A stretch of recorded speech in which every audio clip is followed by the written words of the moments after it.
Hey, Literature Writing 338 students. So today's lesson, I'm going to speak to you a little bit about new realism in children's literature in the 20th and 21st century. So we're moving away from Golden Age literature, which initiated and popularized many of the conventions of children's literature that we still utilize today.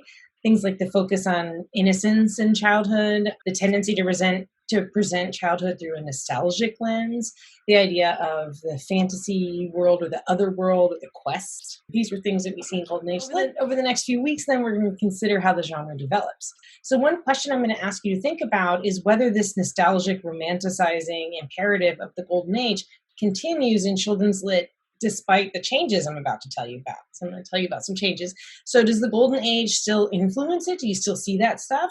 Or does that stuff sort of fade away in the wake of these new changes? I'd also like you to think about your own relationship to childhood and your own relationship to nostalgia in childhood. To what extent do you sort of view your childhood in a nostalgic light, or to what extent do you do the opposite of that? Do you gloss over the unpleasant things, or do you focus on them, or something else? We also talked about the Victorian notion of childhood as a protected special category, at least for the upper class children, and how that was represented via the mechanism of nostalgia in Alice. And I asked you to think about to what extent that was represented in The Wizard of Oz. And I want you to keep thinking in the next few weeks about how texts represent childhood, and in particular, the parent-child relationship. So we did start off talking about the parent-child relationship with The Little Mermaid, but we weren't able to do that in the Golden Age literature because the parents don't feature in the texts. Like Alice's parents aren't present. Dorothy's parents are gone. She's an orphan, but she's being raised by her aunt and uncle. But her aunt and uncle, her surrogate parents, don't feature into her story. They're there at the very beginning and the very end, but that's it.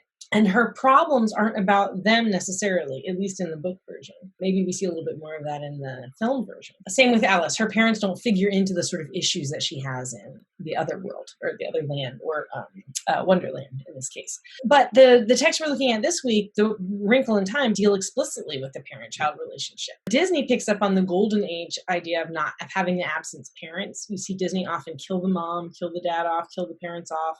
They're out of the way. Then the children go off and have these various adventures and things. And that's picked up directly, inherited directly from Golden Age conventions. Okay, so that's the sort of frame that we set up to getting into the 20th century. Golden Age lit has this, it dominates the aesthetic of children's literature up through the first half of the 20th century, really through the sort of the two world wars. And during that time, we also see the rise of the picture book as represented by Dr. Seuss that we read earlier. So in the middle of the century, then things begin to shift a bit. And two factors help generate the cultural milieu in which a new paradigm of children's lit starts to take over. One of those is in the field of psychology, and that's developmental psychology, which starts to think about childhood very differently. It calibrates the idea of childhood as something that involves change over our lives. That's what developmental psychology studies, how we change over our lives. So with the idea that children change comes the idea that maybe texts need to change throughout the stages of their lives. As John Stevens explains, there's a tradition of realism in adolescent fiction in the USA, which developed up in the 1960s out of a psychology of adolescence based in the work of Erik Erikson, rerouted through the textual influence of Salinger's The Catcher in the Rye. So what on earth does that mean? Well, we see one thing, adolescent fiction. So already we're starting to see that we're conceiving of childhood in stages. There's fiction for when you're younger, fiction for when you're an adolescent. Then you're also seeing that this comes then out of the idea of the psychology of adolescence, or the idea, again, that there are stages in people's lives. Finally, it's rerouted through Salinger's Catcher in the Rye, which has notoriously an imperfect narrator who has many, many flaws, and who maybe deals with things that people thought earlier were maybe inappropriate for children to be represented as dealing with.